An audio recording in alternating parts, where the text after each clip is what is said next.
इस चैप्टर को line by line cover कर लेते हैं। सबसे पहले लिखा हुआ है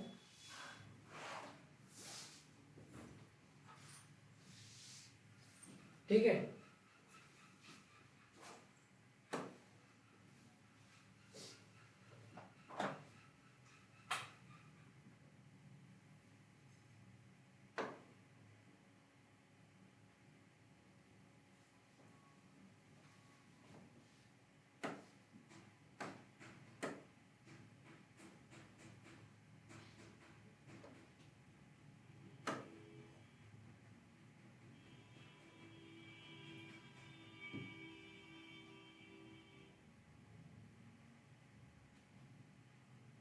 राइट, ठीक है ना।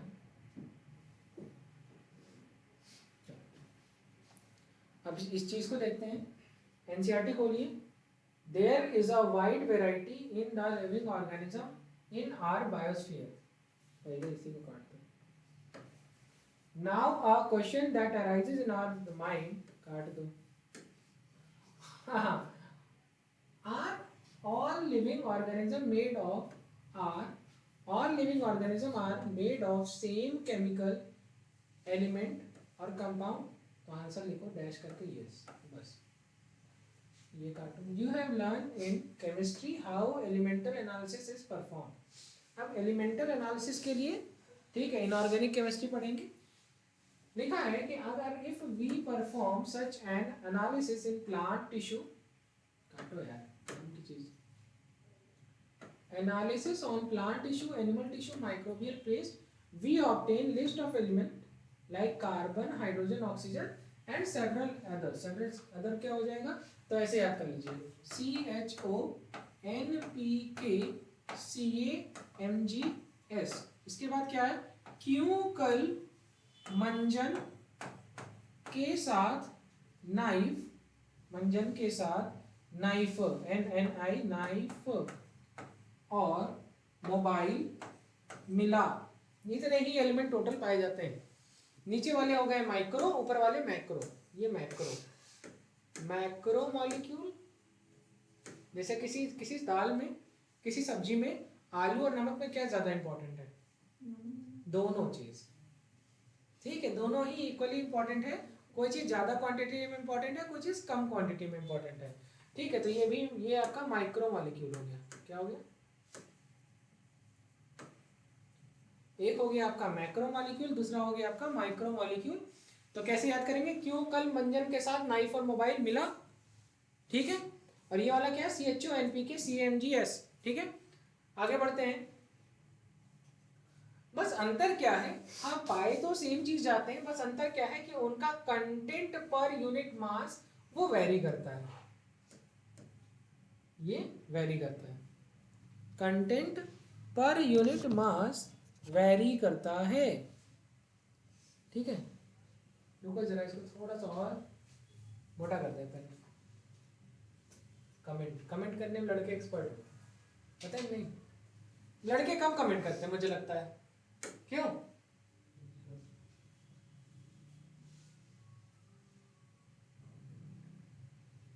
देखो साइज ही नहीं चेंज हो रहा। चलो ठीक है, देखो एक अजीब सी बात आई। अगर हमने same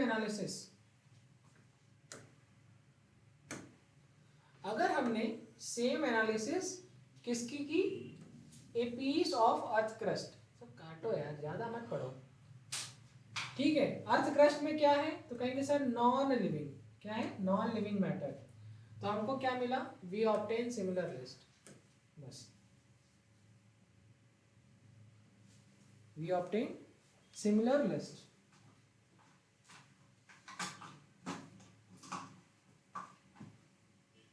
we obtain similar list. अब बात आती है, तो भाई एक बार आपने कहा कि लिविंग और नॉन लिविंग दोनों में जो भी कंटेंट है लगभग सेम है, तो अंतर क्या है, फिर वो लिविंग और नॉन लिविंग कैसे बने। तो आंसर अंतर क्या है, तो लिखा है कि what are the difference between the two list, मतलब लिविंग और नॉन लिविंग में। तो कह रहे हैं कि देख, अगर मैं एब्सोल्युटली देखूं तो कोई भी ऐसा खास डिफरेंस नहीं है। ठीक है, जो अर्थ क्रस्ट में प्रेजेंट है वही हमारे लिविंग टिश्यू में भी प्रेजेंट है, लेकिन जब हमने उसकी क्लोजर एनालिसिस किया तो हमको क्या मिला, रिलेटिव अबंडेंस। बस यहीं से खास बात आती है, कह रहे हैं कि कार्बन और हाइड्रोजन का रिलेटिव अबंडेंट लिविंग ऑर्गेनिज्म में ज्यादा है in comparison to earth crust. बात समझ में आई? क्या सीखे? जो मैं कहानी बोल रहा हूँ वो वही कहानी है। नोट्स बनाना है इसकी, मैंने पढ़ाया है, आप लोगों ने वीडियो देखे इसके? लेक्चर का वीडियो नहीं अपलोड हुआ है? हुआ होगा। उसका स्टार्टिंग में रिकॉर्ड नहीं हुआ। अच्छा मतलब बहुत कट कट के। अच्छा, तो मेरी बात समझ में आई? हम लोग ने यहाँ से क्या सीखा? क्या सीखा?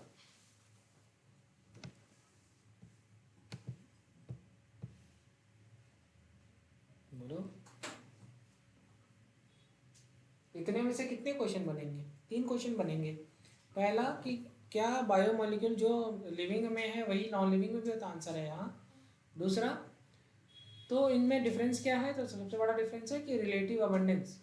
एग्जाम्पल, एक क्वेश्चन और बनेगा, कार्बन हाइड्रोजन का कंटेंट कहाँ पर ज़्यादा, लिविंग टिश्यू में या non living organ earth crust में, पर यूनिट वॉल्यूम, मतलब सेम।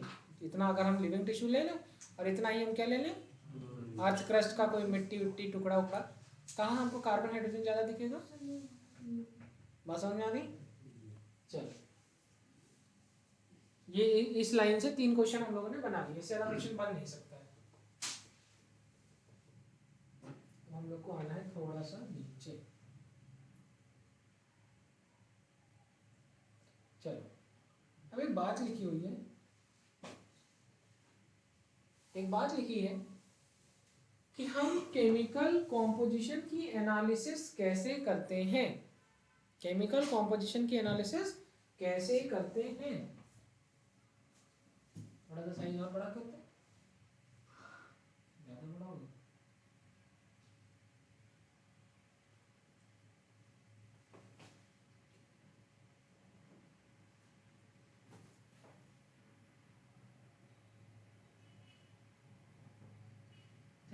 थोड़ा सा और करते हैं, और इसको कर दूँ मैं। आज कौन सा दिन है? सोमवार। अच्छा लग रहा है देखने में। लिखा हुआ है कि अगर हम इसकी केमिकल कॉम्पोजिशन की एनालिसिस कर दें, we can continue asking in the same way what type of organic compound are found in living organism. How does, एक question number 1, how does one go about finding the answer? ये line काटो, किसी काम की नहीं, यहाँ से यहाँ तक काटो। जो काम का नहीं है उसको पढ़ना, दोबारा कभी नहीं पढ़ना है। और हाइलाइटर लेके आओ, जो काम का है बस उसी को हाईलाइट करो। टू गेट एन आंसर काट दो। One has to perform chemical analysis, सबसे पहला, ठीक है। अब ये भी नहीं करना हो तो सीधे ये भी काट दो, तो लिख दो, क्वेश्चन आया कि what type of organic compound are found in living organism, कैसे पता करेंगे? Via chemical analysis. Answer simple, जितना लेस इज मोर, जितना कम लिखोगे उतना ज्यादा सीखोगे। We can take any living tissue, ठीक है। तो यहाँ पर क्या लिया, देखो लिखो, देखो कितना अच्छी बात है। एक हमने लिविंग टिश्यू लिया, ठीक है, और जैसे वेजिटेबल का पीस हो सकता है या लिवर का पीस हो सकता है, उसको हमने क्या किया, ग्राइंड किया। यहाँ साइड में लिखते जाओ, ऐसे लिखो लिविंग टिश्यू। उसके बाद क्या किया, ग्राइंड, और उसके बाद उसका क्या बना लिया, पेस्ट बना। जो पेस्ट बना, उस पेस्ट को हमने किसके साथ ट्रीट किया, trichloro acetic acid, CCl3COOH, that is trichloro acetic acid. किसे ट्रीट किया, ट्राइक्लोरो एसिटिक एसिड के साथ हमने उसको ट्रीट किया, ठीक है। मोर्टार पेसल का मतलब क्या होता है, मोर्टार खल, पेसल का मतलब बट्टा, जानते हो कैसे होता है, पता नहीं कैसे होता है। मोर्टार पेसल, खल बट्टा होता है कूटने वाला, ठीक है। तो लिखा हुआ है अब, हाँ ठीक है। और हमको क्या मिला, व्हाट वी ऑब्टेन तो यहाँ पे ग्राइंड किया paste, this is called as thick slurry, thick slurry. और इस स्लरी को, स्लरी मतलब वो गूदे टाइप का चीज, ठीक है। अब ये ऐसे एक कंटेनर में लिया और यहाँ पर हमने लिया चीज क्लोथ की छन्नी, चीज क्लोथ। पनीर देखा है, पनीर निकालने के लिए जो मसलन वाला क्लोथ लेते हैं, चीज क्लोथ उसको कहते हैं। उस चीज क्लोथ से हमने इसको छाना। क्या किया, उस जो पेस्ट हमने बनाया ग्राइंडर में चटनी की तरह, उसको हमने किससे छाना, चीज क्लोथ से। तो कुछ चीज, अच्छा जैसे चाय चाय बनाया, चाय वाय बनाया, तो पूरी चाय बनाई, छोटी छोटी चाय पत्तियाँ, छन्नी, तो चाय अंदर आ जाती है। चाय जो छन के आता है वो क्या क्या आता है, तो कहेंगे सर वो छन्नी से जो भी चीज़ छोटी होगी वो छन के चली आएगी, लाइक दूध, लाइक चाय का फ्लेवर, हाँ, तो घुली हुई चीनी, क्या बात है इतनी तेज, ठीक है, घुली हुई चीनी, समझ में आ गया। ऊपर क्या रह गया, तो कहेंगे सर इलायची का छिलका, हाँ, अदरक रह, देखो सब तो पता है तुम लोग को। तो इसी तरीके से, हाँ, चाय तो MBBS चाय वाला यही बचा है, बस और कुछ बचा नहीं है। we obtain a thick slurry. If we strain this to the cheesecloth, what we obtain a fraction. अब यहाँ पर देखो कुछ चीजें तुमको यहाँ पे मिलेंगी, राइट, जो उस चीज क्लोथ के पोरस पार्ट से बड़ा होगा, और कुछ चीजें तुमको यहाँ पर मिलेंगी। जो ऊपर रह गया इसको कहते हैं फिल्टरेट या रिटेंटेट, या रिटेंटेट, ठीक है। क्या बना, फिल्ट्रेट और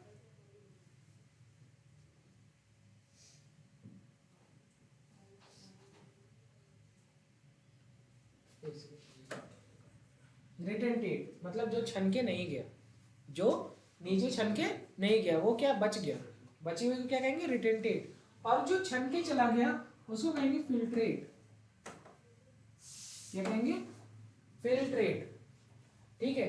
अब रिटेंटेट का दूसरा नाम है एसिड, एसिड इनसॉल्युबल पूल। और जो छन के चला है उसको क्या कहेंगे, एसिड सॉल्युबल पूल। क्या समझ में आया, जो छन के चला आया वो एसिड सॉल्युबल पूल है, और जो बचा रह गया उसको क्या कहा हमने, एसिड इनसॉल्युबल पूल। यहां तक चीजें क्लियर है, हाँ या ना, बाल बांधते बांधते, हाँ, जब देखो बाद में आएगा मैसेज, सर ये वाली क्लास फिर से लगा दीजिए, समझ नहीं आई। ये नहीं बताएंगे क्लासरूम में बाल झाड़ रहे थे।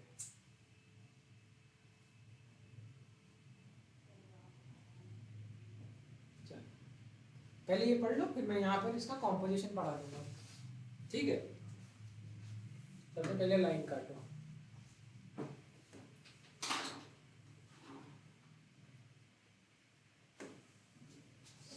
अब बात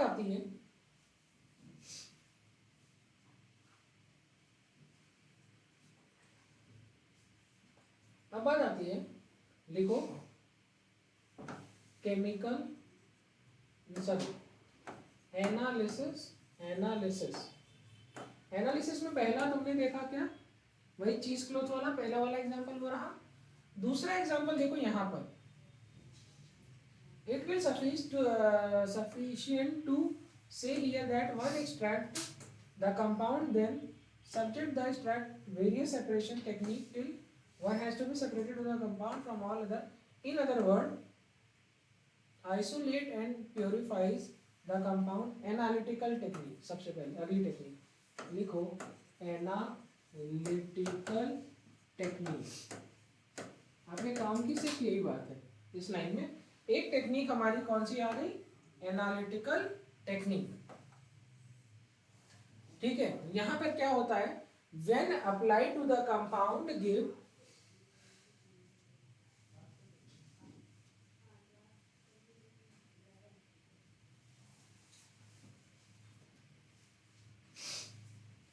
when apply to the compound give, अच्छा ये एनालिटिकल टेक्निक जो है it will give idea of molecular formula and probable structure of compound. बस इतना चीज काम का है। देख रहे हैं हर लाइन अपने आप में क्वेश्चन है, ये ऐसे पढ़ा जाता है। ठीक है,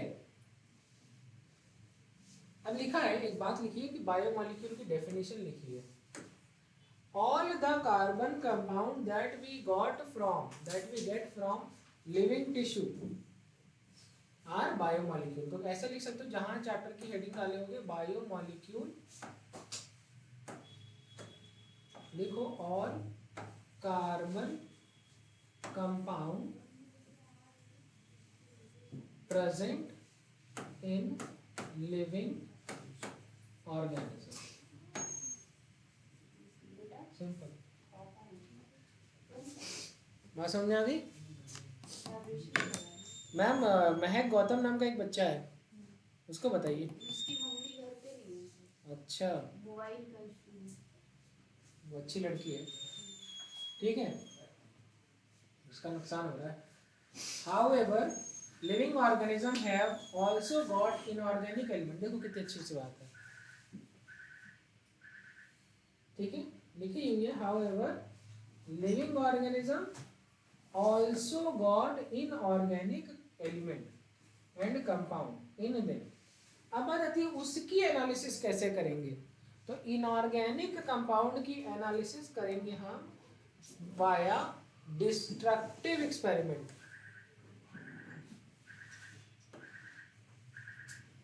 कौन सा तरीका? तो ये समझ में आ गया कि ऑर्गेनिक कंपाउंड को कैसे निकालेंगे, एनालिटिकल टेक्निक। और इनऑर्गेनिक के लिए लिख लो साइड में, इनऑर्गेनिक के लिए हम क्या तरीका अपनाएंगे, डिस्ट्रक्टिव टेक्निक। क्या करते हैं, कभी आप लोगों ने आपने सुना होगा कि आदमी जब इंसान की डेथ होती है फिर उसको जो है शमशान घाट में ले जाते हैं, जला देते हैं, राइट, चिता आग लगाते हैं, जला देते हैं।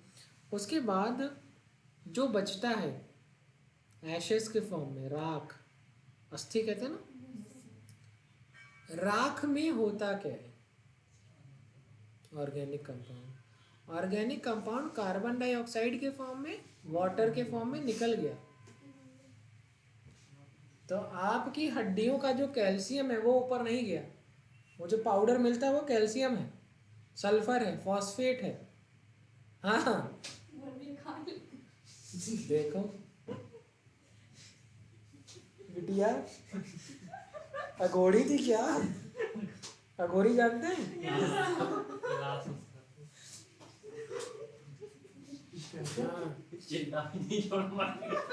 कुछ तो छोड़ दो।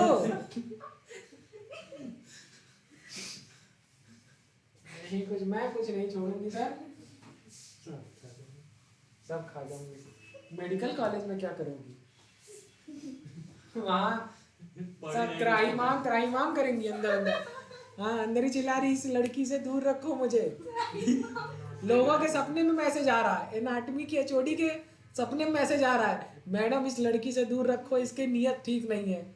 हाँ, ये कल इतना टुकड़ा ले जाएगी। हाँ, वहाँ पूरा रहता ना। तो पहले दिन लड़के ऐसे नहीं, मतलब सीजर जो हो या फिर ट्विजर हो या फिर जो है स्कैल्पेल हो, तो लड़के ऐसे पकड़ रहे हैं, मतलब उसको हाँ उसका मतलब खून करने जा रहे हैं। उसको पकड़ने की एक टेक्निक होती है, स्कैल्पेल, पेन की तरह पकड़ा जाता है, ठीक है। तो एक मर्डर केस बहुत पॉपुलर हुआ था, आरुषि हत्याकांड हुआ था, देखा था सुना?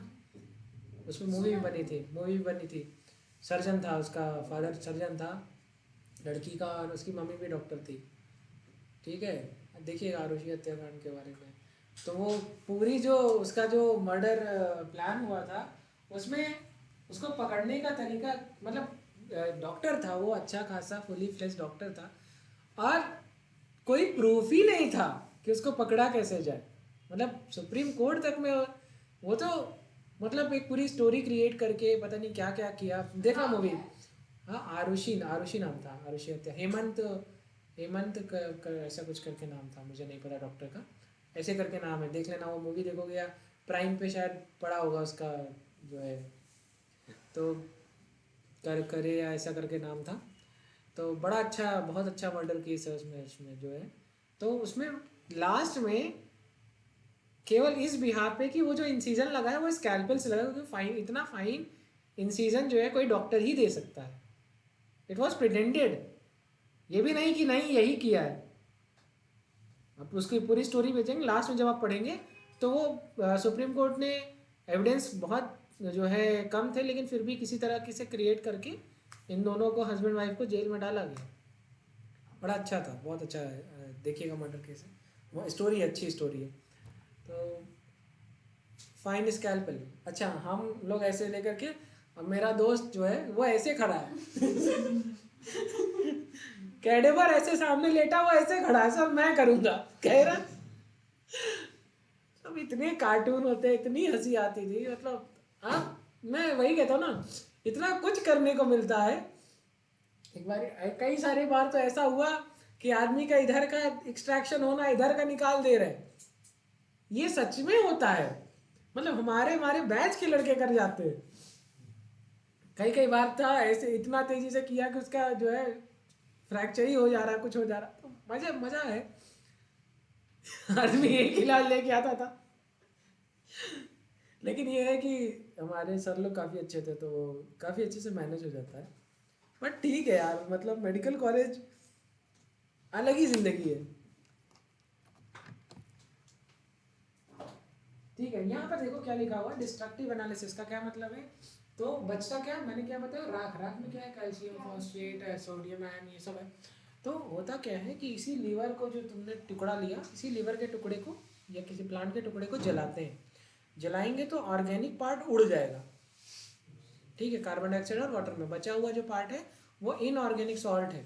तो वो जो पाउडर नीचे गिरेगा, पहले उसको क्या करते हैं, सुखाते हैं, सुखाते हैं तो उसका मास कम हो जाता है। तो इसका मतलब ये है कि जितना पानी उड़ गया, जितना पानी था वो उड़ गया, तो जितना वेट कम हुआ वो किसका वेट था, पानी का।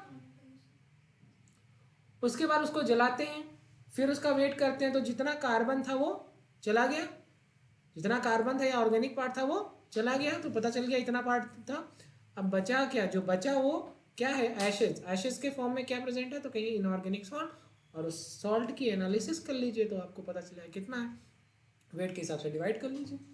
ठीक है, तो ये होता है डिस्ट्रक्टिव एनालिसिस। इसके बाद क्या लिखा है कि देखो, लिखा भी है कि आप थोड़ा सा जो है लिविंग टिश्यू को उठाइए और उसके बाद उसको पहले सुखाइए, सुखाने के बाद वो क्या होगा, जितना भी पानी है वो इवापोरेट कर जाएगा, तो जो बचा हुआ वेट है वो किस क्या है, ड्राई वेट। अब क्या है, कह रहे हैं कि उसको पूरी तरीके से जलाइए,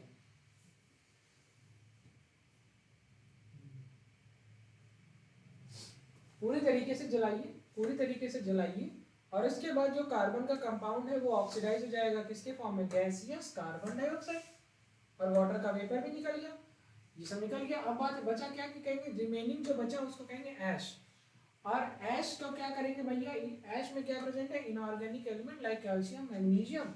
अब ये inorganic component like sulphate, phosphate, ये भी पाए जाएंगे।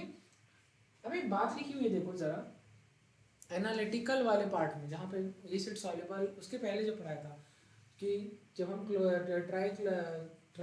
ट्राइक्लोरो एसिटिक एसिड जो आपको लिखवाया था, उसमें हमको क्या मिला, एसिड सॉल्युबल फ्रैक्शन देखे थे, लिखा था वहाँ पे। वहाँ पर एक एग्जांपल लिखो, सल्फेट और फॉस्फेट, एग्जांपल लिख लो, ये सब बहुत काम आएगा। अभी लिखवाया था ना एसिड, देखो एनसीईआरटी कैसे जो है आपको पागल बनाती है, एसिड सॉल्युबल की बात वहाँ कर रही थी और उसका एग्जांपल यहाँ दे रही है, तो आपको कनेक्ट करना होता है, वहाँ जाइए और वहाँ पे ये डालिए कि आपको क्या लिखा है, एसिड सॉल्युबल फ्रैक्शन का अच्छा एग्जांपल है SO4 2 माइनस और PO4 3 माइनस, PO4 3 माइनस। ठीक है, अगला तरीका है, अब इसके बाद क्या है, अब एलिमेंटल एनालिसिस करेंगे ताकि हमको एलिमेंटल कॉम्पोजिशन पता चल सके। ठीक है, अगली लाइन आपके काम की है, एलिमेंटल एनालिसिस करेंगे ताकि हमको क्या पता चल सके, एलिमेंटल कॉम्पोजिशन। कहाँ पहुंच गए, हाँ ठीक है। एलिमेंटल एनालिसिस किसकी आइडिया देता है? काइंड ऑफ ऑर्गेनिक कंपाउंड और इनऑर्गेनिक कॉन्स्टिट्यूएंट।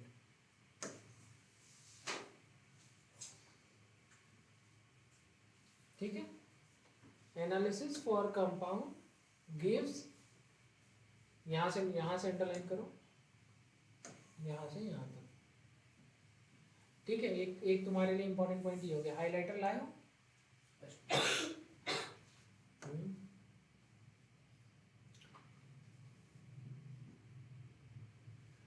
चलो, अब लिखा है कि from the chemistry point of view one can identify the functional settle. अगर मैं बायो के पॉइंट ऑफ व्यू से देख रहा हूँ तो मुझे एलिमेंटल ऑर्गेनिक पार्ट की बात कर रहा हूँ।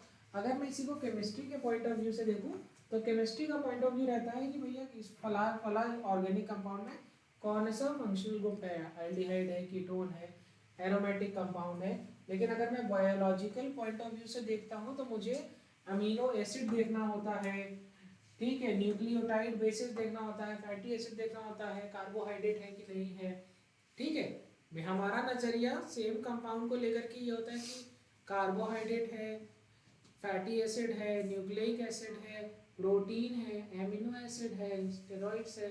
लेकिन जब केमिस्ट्री पॉइंट ऑफ व्यू से देखते हैं तो फला कंपाउंड कौन से फंक्शन ग्रुप है, मतलब कौन अल्कोहल है कि जो है एसिड है कि एल्डिहाइड है कि कीटोन है, राइट। बात समझ में आ गई। अब बात आती है अमीनो एसिड के बारे में। एक छोटी सी बात लिखी हुई है, बहुत अच्छी सी बात लिखी है। अमीनो एसिड क्या है? Organic compound. क्या है? ऑर्गेनिक कंपाउंड और containing amino group, acidic group और substituent that is are on the same carbon that is alpha carbon. तो मैं अगर तुम्हारा इतना लिखने से अच्छा है मैं इसको कह सकता हूँ अल्फा नहीं मेथाइल सब्स्टिट्यूटेड मीथेन लिखो, simple substituted methane. Amino acid is substituted methane. अगर तुम मुझे थोड़ी सी जगह दो तो यहाँ पे देखो, ये फंक्शनल ग्रुप के बगल वाले कार्बन को क्या कहते हैं? बोलो, अल्फा कार्बन। कौन सा कार्बन? और यहाँ पर लगा है NH2 और यहाँ लगा है एल्काइल ग्रुप और ये आ गया आपका हाइड्रोजन, ये हो गया अल्फा कार्बन। नोट कर लो, this is the structure of amino acid, normal amino acid. अगर यही अमीनो एसिड ग्लाइसिन हो जाए, क्या हो जाए? ग्लाइसिन। तो ग्लाइसिन के केस में यहाँ R की जगह क्या हो जाएगा? H। तो क्या हो जाएगा? मतलब सिंपलेस्ट अमीनो एसिड है ग्लाइसिन। नोट करिए, ठीक है। तो यहाँ पे लिखा भी है, देखो ये लिखा है सब्स्टिट्यूटेड मीथेन, लिखा है अल्फा अमीनो एसिड लिखा है, ठीक है। लिखा है कि अलग अलग सब्स्टिट्यूएंट, अलग अलग सब कुछ लिखा हुआ है based on the nature of alkyl group. क्या यहाँ पे वेरी करता है, ये वेरी करता है,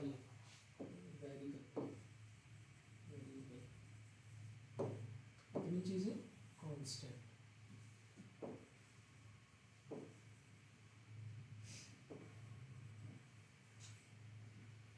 आ रहा है?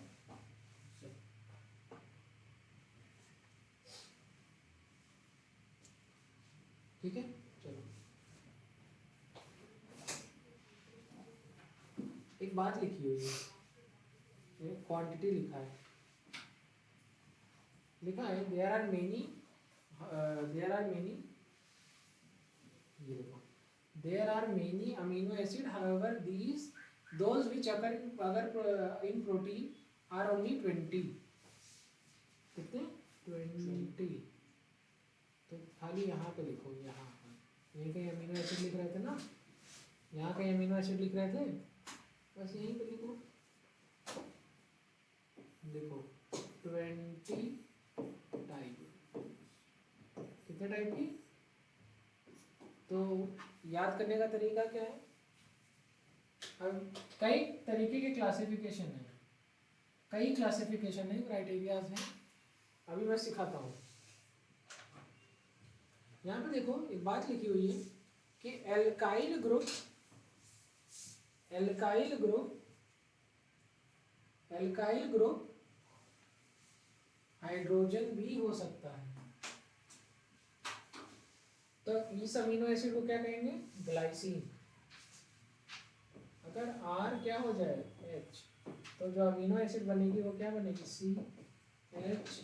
CHCOOH और NH2 क्या है? ग्लाइसिन। कौन सी अमीनो एसिड कह रहे हैं? अगर R मेथाइल ग्रुप हो जाए, क्या बन जाए? मेथाइल। H की जगह क्या लग जाए? CH3CHCOOH और NH2, तो अमीनो एसिड हो जाएगी एलामीन। अगर वो हाइड्रोक्सी मेथाइल हो जाए, CH2OH हो जाए, CH2OH, this is hydroxy methyl, तो क्या हो जाएगा? सेरीन। क्या हो जाएगा? सेरीन। ऐसे बहुत सारे 20 अमीनो एसिड हैं जो कि आपकी टेबल 9.1। अच्छा, यहाँ पर एक चीज़ दिखाना था, नहीं तो अभी निकल जाएगा, ध्यान से, ठीक है? फिर हमको पकड़ लोगे, कहोगे सावन तुमने ये नहीं बताया, ठीक है?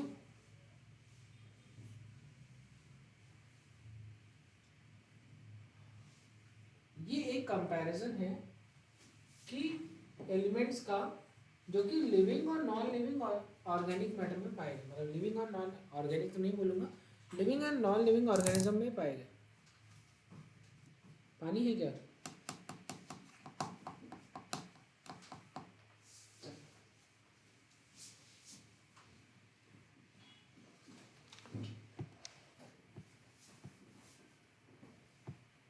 चलो ठीक है, आसान होगा, बहुत आसान है ना?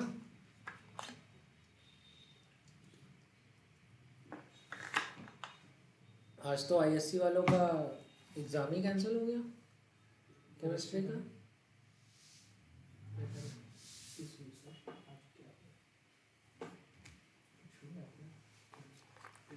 इनका भी पेपर लीक हो गया क्या? आजकल बहुत पेपर लीक कर रहे हैं, पता है कि नहीं? इलेक्शन के बाद 5 साल बाद। मुझे मतलब मेरा ऐसा थॉट है, मुझे ऐसा लगता है कि होना ये चाहिए कि जैसे आपने कोई एग्ज़ाम दिया और वो एग्ज़ाम क्या हो गया? लीक हो गया। अब मान लीजिए वो आपकी एज लिमिट में आखिरी एज ग्रुप था वो, ठीक है, और आपकी तैयारी हो ना हो डजेंट मैटर। अब आपके पास अच्छा है, फिर आपको कुछ नहीं, आज से 5 साल बाद अगर मान लो एग्ज़ाम हो, हाई कोर्ट में जाइए और खाली इतना कह दीजिए कि हमारी एज निकल जाएगी, ये भर्ती जो है 5 साल पहले की थी, अब तो मेरी एज निकल गई, मेरा तो करियर खराब हो गया, मैंने तो बेईमानी की नहीं, मेरे साथ अन्याय हुआ है, या तो मुझे जो है 1 करोड़ मुआवजा मिले क्योंकि मैं इसकी वजह से मानसिक तौर पर बड़ा जो है झेला हूँ, शोषण हुआ मेरा, ये सब ऐसे दुनिया भर का, और जा करके कह दे और कहें कि अगर ये एग्ज़ाम हमारा होता तो मैं क्रैक कर लेता। ऐसा ना हो कॉपी चेक करा दे वो पुरानी वाली, इसकी पुरानी कॉपी चेक करो। हाँ, तो ये मतलब मुझे लगता है कि यार देखो उस बच्चे की क्या गलती, जो आखिरी अटेम्प्ट जिसका हो उसकी एज निकल जाएगी 5 साल बाद, तो फिर वो एलिजिबल ही नहीं होगा। तो ऐसे लोगों को स्पेशल एलिजिबिलिटी देनी चाहिए, ये मेरा मतलब वो है। इससे सही मायना तो यही है, मतलब अगर आप देखें, बाकी इतना सही है कौन।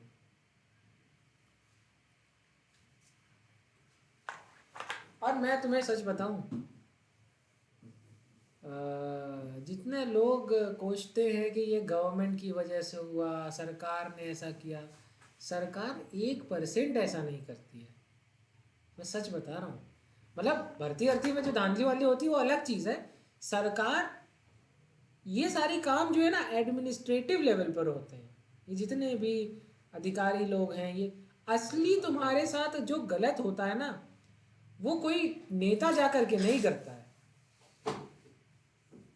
नेता के पास इतना टाइम नहीं है कि तुम्हारा जा जाके फला आदमी का नुकसान करो, फला आदमी की ये करो। वो बेचारा साइन करता है, गाली खाता है, ठीक है। हाँ नहीं, सच बता रहे हैं, जब कुछ अच्छा होता है तो उसको वाह वाही मिलती है, जब कुछ खराब होता है बेचारा गाली खाता है। इतना तो उसने किया नहीं होता जितनी वो गाली खा रहा, और जो कर रहा है वो आराम से बैठा है। अरे क्रेडिट गोज टू बॉस। हाँ, अभी एक ब्रिज बना दिल्ली में, और वो अंडरग्राउंड ब्रिज बना था, बड़ा उसका नाम पाताल लोक, और ये सब बेचारे प्रधानमंत्री साहब तो हर चीज हर काम का बखानते बहुत है, मतलब उनके काम की अच्छी बात। जैसे लोगों ने कोई अच्छा काम हुआ तो वो उसकी बात बड़े वैल्यू ऐड करते हैं उनके कामों पे, लोगों के काम की वैल्यू बहुत ऐड करते हैं। वो अच्छी चीज़ है, एक अच्छे नेता का ये कर्तव्य है कि कुछ भी अच्छा हुआ जो देश में नहीं था वो उसको बनाया गया, तो उसको बखानना गलत नहीं है यार। इतना यार आदमी उम्मीद लगा के बैठा है, अब उसके अच्छे अच्छे नाम, रात भर नाम सोच रहे हैं क्या नाम रख दूं, कल मुझे ये नाम रखना है। हाँ, हर हफ्ते आदमी नाम सोच रहा, इसका नाम पताल लोग, उसका नाम ये लोग, ठीक है। तो बेचारे ने बड़ा सोच विचार के अच्छी खासी स्पीच तैयार, सब कुछ, क्योंकि उनको लगा ये मॉडल तो सक्सेसफुल है, इतना पैसा लगा तो वैसे ही सक्सेसफुल है, राइट। अब वो बेचारे वहाँ गए, पहले तो बेचारे गए तो वहाँ पन्नी उन्नी पड़ी थी, तो कूड़ा वूड़ा उठा के किनारे किए। प्रधानमंत्री को यार कूड़ा उठाना पड़ रहा है। हालांकि ये चीज़ ऐसी होती है कि प्रधानमंत्री ये करके ये दिखाना चाहते हैं कि यार जब मैं कर सकता हूँ तो आप भी कर सकते हो, राइट। वो अच्छा कर रहे हैं, ऐसा नहीं है। वो देखो, अभी देखो ना लक्षद्वीप वाले केस में क्या हुआ, वो बेचारे जाके खाली बैठ गए, पूरी दुनिया की चाहीन हो गई।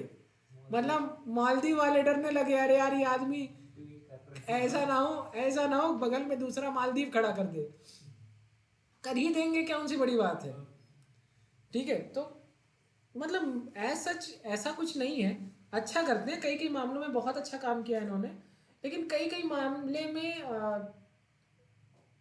थोड़ी मोड़ी गलतियां हैं जिसमें सुधार की गुंजाइश है। अगर आप आते हैं तो, नहीं आते हैं तो फिर बात ही अलग है, लेकिन अगर आप आते हैं तो मुझे लगता है कि उन चीज़ों में सुधार कीजिए। देखिए क्या है कि कहीं ना कहीं अगर कि कुछ लोग आपको वोट नहीं दे रहे तो उनके उनका उनका समझिए कि वो बेचारे करना क्या, आखिर कहना क्या चाहते हो, है। उनसे पूछो जाके आखिर क्या कमी रह गई कि तुम मुझे वोट नहीं देना चाह रहे हो, तो कमी बताएं, अपनी बताएं कि साहब ये दिक्कत आ रही है, आप नहीं ध्यान दे रहे हो। कहीं ना देखो, इतना भी आदमी पोलराइज नहीं है, कुछ पर्सपेक्टिव है उनके, आप उसको सही कर दो, वो भी सही हो जाएंगे, फिर पूरा देश आप ही को वोट देगा। हाँ, ईवीएम मशीन वशीन वाला, ये चंडीगढ़ वाला ये सब देखा आप लोगों ने, बड़ा हंसी आई। अभी ये जिन्हें ईवीएम रखा था वहाँ आग लग गई, जब जांच हुई तो पता चला कि वहाँ लाइट का करंट भी तो हो जाता था। अरे करंट शॉर्ट सर्किट हो गया था, लेकिन वहाँ लाइट नहीं था। अरे ठीक है, प्रधानमंत्री जी की इसमें कोई गलती नहीं है, वो समझे। जनता प्रधानमंत्री जी अच्छा काम करते हैं, मैं तो देखता हूँ बेचारे कुछ ना कुछ सोचते ही रहते हैं देश के लिए, ऐसा नहीं है। अरे ये सच बता रहा हूँ, मतलब हाँ ये है कि देश के लिए सोचते हैं, कुछ जो है बच्चों के लिए सोच लें, कुछ भर्तियों के लिए सोच लें, रोजगार के लिए सोच लें, हो जाएगा। ठीक आदमी है, बुरा नहीं। ये आदमी बढ़िया है यार, ऐसी बात नहीं है। अरे जो बाइडन आइडन सब आगे पीछे घूम रहे हैं, तुम लोग कैसी बात कर रहे हो। Hydrogen, carbon, oxygen, nitrogen, sulphur, sodium, calcium, magnesium, sulphur. नहीं सच में मेरा, मुझे भी पर्सनली वो इंसान जो है अच्छे लगते हैं। अर्थ क्रस्ट में और ह्यूमन बॉडी में, ये सब एग्जाम में क्वेश्चन आए हुए हैं एक्चुअली, दिखने में आसान लगते हैं लेकिन याद नहीं रहते आखिरी टाइम तक। तो हाइड्रोजन देखो अर्थ क्रस्ट में 0.14% है, जबकि ह्यूमन बॉडी में ज़्यादा है, ठीक है। कार्बन को देख रहे हैं तो अर्थ क्रस्ट में 0.03% है, जबकि ह्यूमन बॉडी में 18.5% पर यूनिट वॉल्यूम, मतलब उतना ही अमाउंट जितना बॉडी से निकाला जा रहा है उतना वहाँ से निकाला गया, तो यहाँ पर रेशियो देखा गया। ऑक्सीजन जो है वो जो है अर्थ क्रस्ट में 46.6% है, ह्यूमन बॉडी में 65.5 है। नाइट्रोजन जो है अर्थ क्रस्ट में, नाइट्रोजन 71% जो नाइट्रोजन है वो है तो बहुत ज़्यादा, लेकिन ज़्यादा से ज़्यादा कहाँ पर है, एटमॉस्फेयर में। तो ज़मीन में बहुत कम रहती है, इसी वजह से यूरिया डालना पड़ता है ज़मीन में खाद के फॉर्म में। हाँ, क्योंकि सारी नाइट्रोजन कहाँ चली जाती है, एटमॉस्फेयर में, ठीक है। यहाँ पर कितनी है कहेंगे सर 3.3%। सल्फर की जब हम बात करते हैं तो प्यारी सी सल्फर जो आंखों को इरिटेट करती है, आई इरिटेंट होती है बहुत ज़्यादा, बहुत बुरी, रेड हेज हो जाते हैं इसकी वजह से। तो अर्थ क्रस्ट में जस्ट 0.03% है और ह्यूमन बॉडी में कितना है 3%। ये वही सल्फर है जो प्याज में लगती है आपकी आंखों में, प्याज कट कट कट आंखों में सल्फर, हाँ सोडियम। तो यहाँ पे अर्थ क्रस्ट में 2.8% है और ह्यूमन बॉडी में 0.2% है। कैल्शियम जो है वो 3.6% है, जबकि ह्यूमन बॉडी में 1.5 है। मैग्नीशियम जो है वो 2.1% है और ह्यूमन बॉडी में 0.1% है। सिलिकॉन जो है वो 27.7 और इंसानों की बॉडी में नेग्लिजिबल, राइट। ये आपको डेटा याद रखना चाहिए, एग्जाम में आता है। हाँ, अब यही सब आता है, ठीक है। अब यहाँ पर एक और चार्ट है, ये चार्ट देखिए। यहाँ पे लिखा हुआ है कि list of the representative inorganic constituent of living organism. Sodium किस फॉर्म में, सोडियम आयन में, potassium potassium ion, calcium ion, magnesium ion, पानी पानी के फॉर्म में, H2O, compound like sodium chloride, calcium chloride, phosphate and sulphate like calcium sulphate, calcium magnesium sulphate, calcium phosphate, magnesium phosphate, ऐसे ही। ठीक है, ठीक है।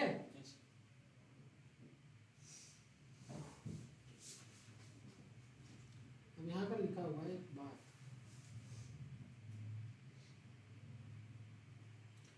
लिखा हुआ है केमिकल और जो फिजिकल प्रॉपर्टी है अमीनो एसिड की, ठीक है, इसेंशियली ऑफ द अमीनो और कार्बोक्सिलिक ग्रुप।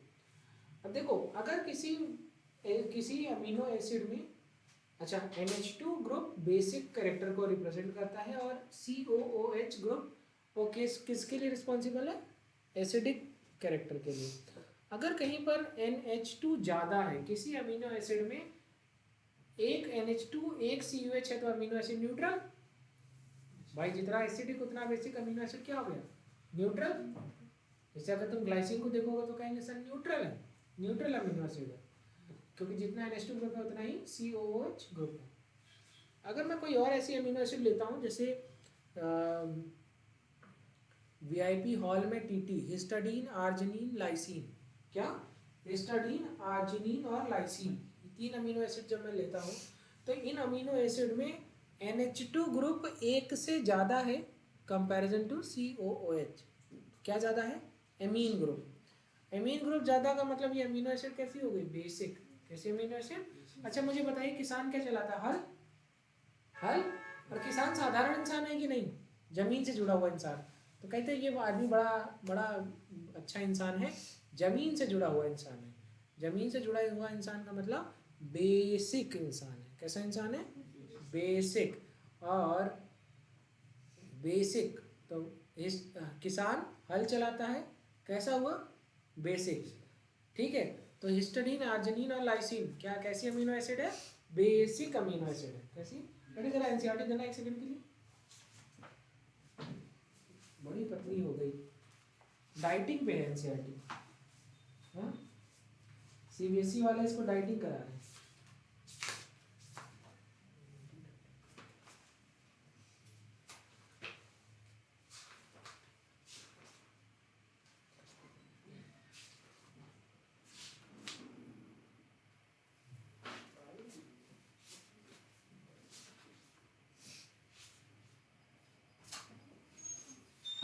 कितनी देर चलेगी? बस 10 मिनट। हाँ 10 मिनट आओ।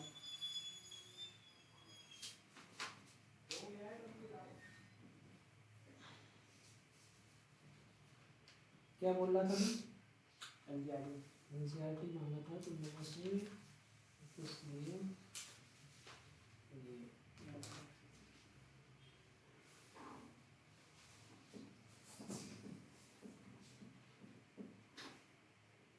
love beach rolls।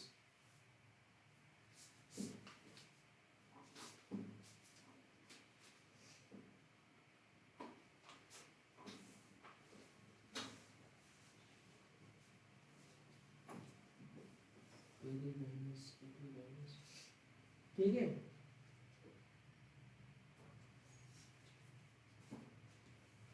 क्यूकम्बर की फैमिली को कहते हैं क्यूकरबिटेसी, ठीक है। और गेहूं की फैमिली को कहते हैं क्रूसीफेरा, नहीं क्रूसीफेरा सनफ्लावर, डे फ्लोरेट डिस्फ्लोरेट, ठीक है। याद करने का तरीका है सीसी, सिखाएंगे सब, ठीक है। मेरी बात को समझिए, पहले इधर आइए। यहाँ पर हम लोगों ने क्या सीख लिया, carboxylic group, amino acid group.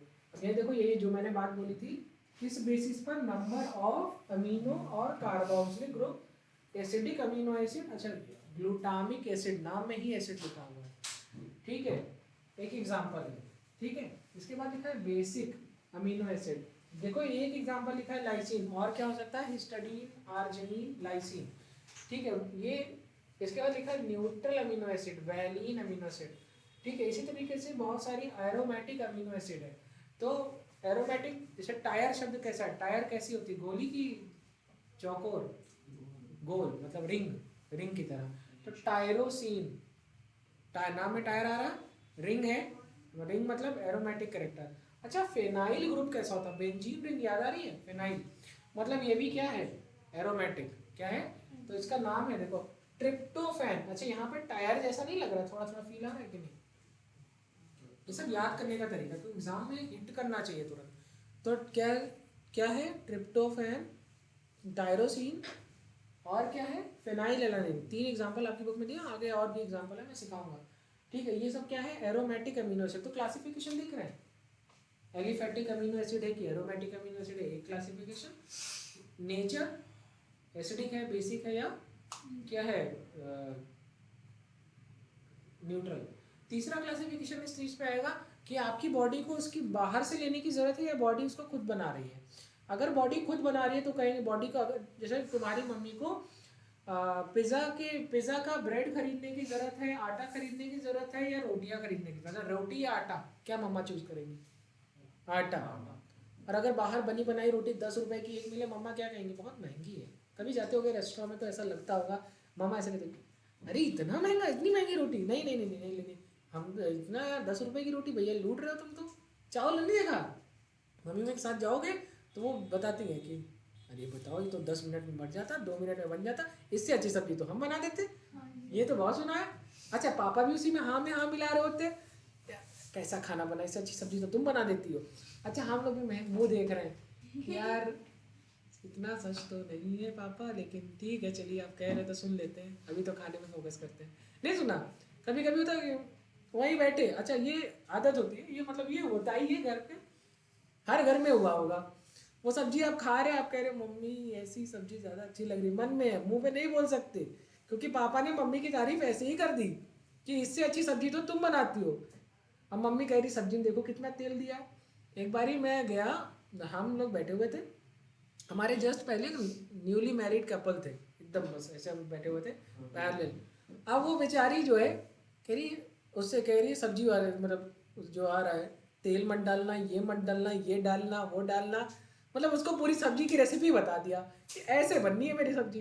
अच्छा, अच्छे रेस्टोरेंट में तो वो पूछते हैं कि मैम ज़्यादा स्पाइसी, कम स्पाइसी, हाँ ये सब, हाँ तो लेस ऑयल, ये वो, तो वहाँ पे वो पूछे जा रही है, वो बताए जा रही है अपनी क्या क्या तरीका।